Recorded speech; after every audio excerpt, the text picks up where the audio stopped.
Recapping our breaking news, panic in the downtown core after an explosion at a hydro vault. This dash cam video shows scrambling to get away as dark smoke rises into the air. It happened a short time ago near Adelaide and Bay.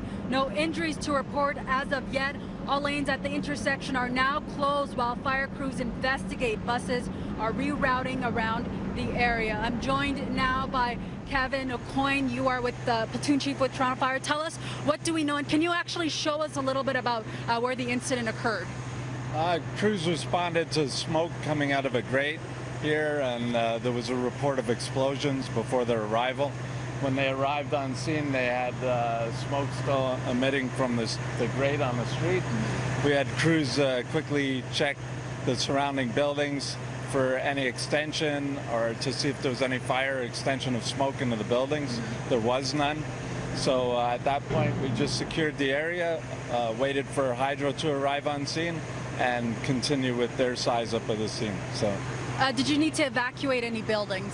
No, we didn't, because when we went into those buildings, we had no smoke migration into them, and there was no signs of any extension of problems into the buildings. What comes next? Tell me a little bit about the work that Toronto Fire is doing now. Well, our job now is simply to stay back and just secure the scene and let Hydro do their job. So they're on scene now.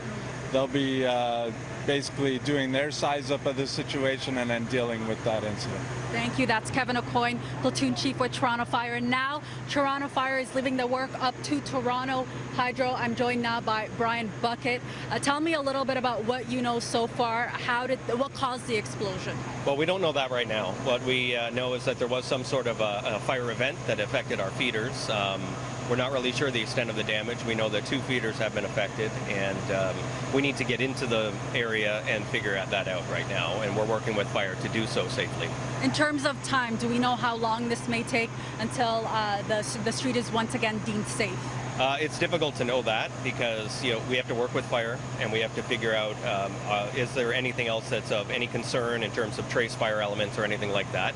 And then once we do that, we can get in and we can do the damage assessment and figure out what needs to be done to fix these feeders, if any. Is it possible for a second explosion to occur in the same area or near at all? I have no reason to believe that that's a possibility. All right, thanks, Brian. So police are telling us there have been no injuries, and as you can see, the street has been closed off here.